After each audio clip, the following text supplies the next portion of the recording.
So much has changed over the last couple of episodes. You and the Masons are now out of town, and I love the new dynamic that it has.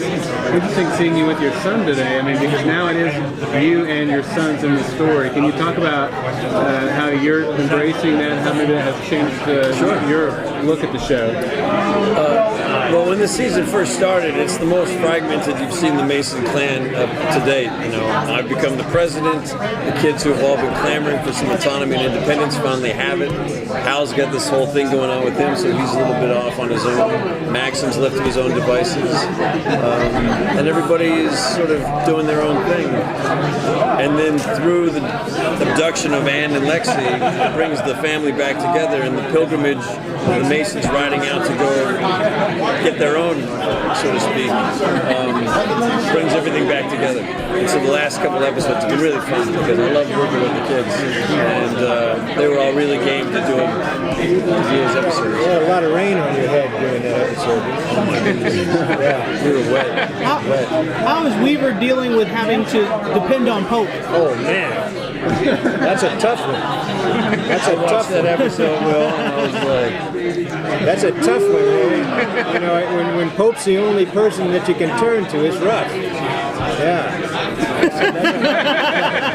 But you know what I noticed in the last episode? When you guys started, you didn't want to have anything to do with this guy. That's true. And now when you approached Pope in the last episode, you had to do it diplomatically and tactfully in order to keep him on your side. And I felt like you took a page out of Mason's book to kind of keep the troops together. We were just talking about that. In a way, Tom has gotten more armor, and become a little bit more of a soldier, warrior, and Weaver's become a little more open, no cracks in the armor. Not that much, but a little bit. Yeah. Just a little transference. Yeah.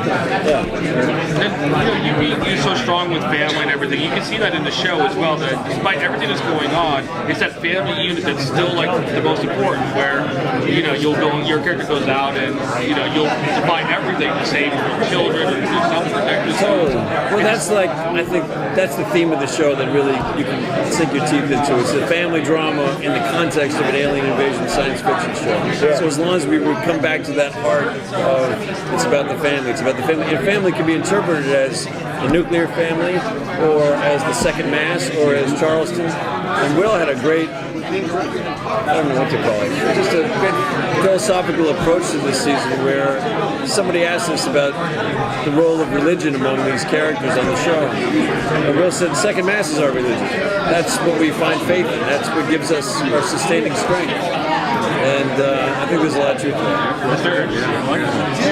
On the next episode, we get to see, I've got to see the next episode. Have you seen it? I got to see it. I think it's strong. And I loved it. It was great. You're in a whole other world. I'll say.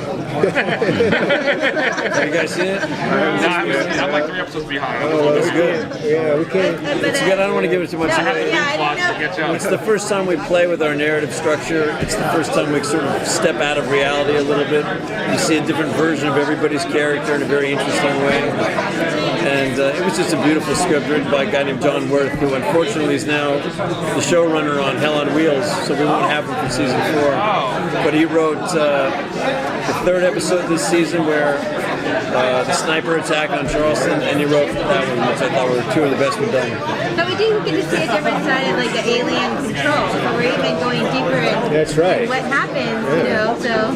Yeah, and it just keeps going. The last couple episodes, you find out a lot about our mythology and their mythology and where we fit into this now intergalactic war that's going on. I mean, how refreshing is that for you guys, to get that little change of pace and everything with changing the narrative? Very helpful. It's good, it requires a lot of diligence. It requires a lot of paying attention to the detail and making sure that we're meeting out this mythology on the right pace. You don't want to give the audience too much because you want to hold stuff back that you can reveal later on, but at the same time, it feels like it's the appropriate time to open up the storytelling a little bit.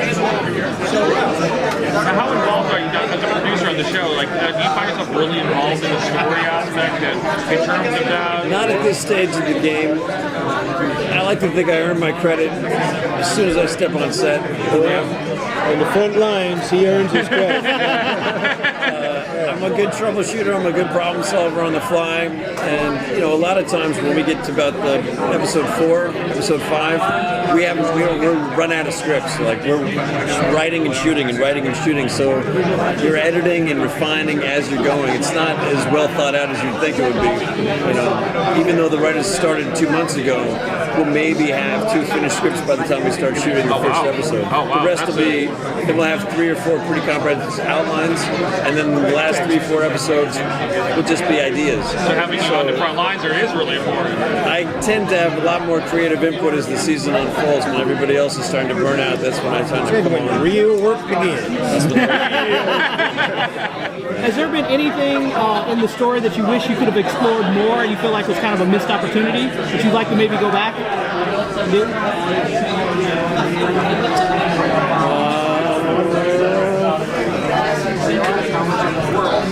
Well, there's certain relationships that I personally just enjoy. I mean, I love working with this guy. Every scene we have together feels like, as an actor, I get to go to work and go, I get to play today with a really good tennis player. And this is the relationship. I mean, all of them are strong, but this is the one I'm most proud of because we've traveled the most ground since where we started. And it's been very subtle and it's been very real. And I just love it. So there hasn't been a particular storyline I wish we'd made more of. There's been a couple I thought we could have made less of.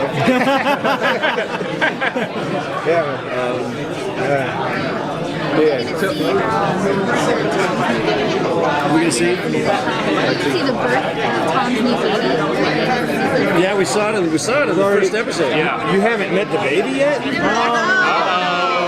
Somebody's over on the You got a treat. Okay, how's your parents doing? How does Tom feel about his new baby? It was a good ethical dilemma to put the characters in last season. Is it responsible to bring a child into this type of world, or is it a biological necessity to bring a child into this world? If we're going to survive, we have to keep making babies. And so when it happened in the early part of the season, it was a nice moment of celebration, and we try to have those, so we're not truly inhabiting a bleak world. We try to show that as much has been taken away from these characters, there are some things that they also get back. The birth of a child, a wedding, ceremony and ritual now take on an added importance because it's really what these people have. When they have a scene around this, what we call the Liberty Tree, and everybody's hanging a leaf on the tree in remembrance of somebody who's no longer with us, it has a lot of poignancy because the fragility of life is ever present. So you got the eye bug from Red Eye. I did. And we learned that the eye bug is controlled by the person who sent it to you. Correct. Red Eye is supposed to be a good ally. Yep. Did he send that to you knowing you and Anne would have a child, and that the birth of that child might bring about something that would save the world? That's an excellent hypothesis. You better work that out in your notebook. No, I won't tell anybody, Just between us. Just between us. No, that's a strong theory. Initially my eye implant was more of a tracking device than sending coded messages, but we got a whole other season to write, and that may very well be. Yeah. I don't know where I got this Would idea. you like to see that happen? Only if I get a production credit. Done. I'm going to find out very shortly from the episode. So I was surprised with it when I thought back to it. There was something that so other people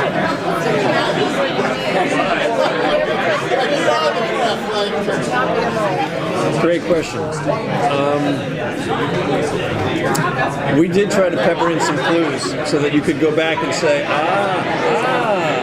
It was Lourdes who packed the med kit. They gave it to Tom to put on the plane, so that's how they tracked him to the president. Like, you can start to connect the dots, which I thought was very cool. But do we even know, for people who haven't seen the whole thing, do we even know whether Lourdes was actually the mole at this point? Because she shot the I know she shot the president, but that could have just been a momentary takeover. We don't know that. You know, I mean,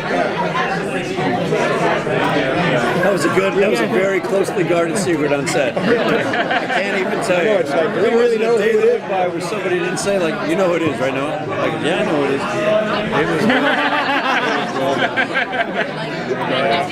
I think there's more. It's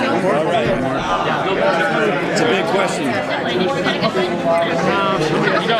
you guys excited about the support that you've been getting from TNT? Because like we've been asking, like cable channels either they really strong or they die really fast. But TNT's been so I'm behind not it. second up when I say nobody markets better than TNT. And they market to America. They're not playing the show to the coasts. They're not trying to go highbrow with it. Michael Wright is a populist programmer, and he knows his audience, and it's incredibly gratifying to have this kind of support from the network. It's very rare. This year, I think they spent more money on our ad budget going into season 3's promotion than they did the first two shows, the first two seasons.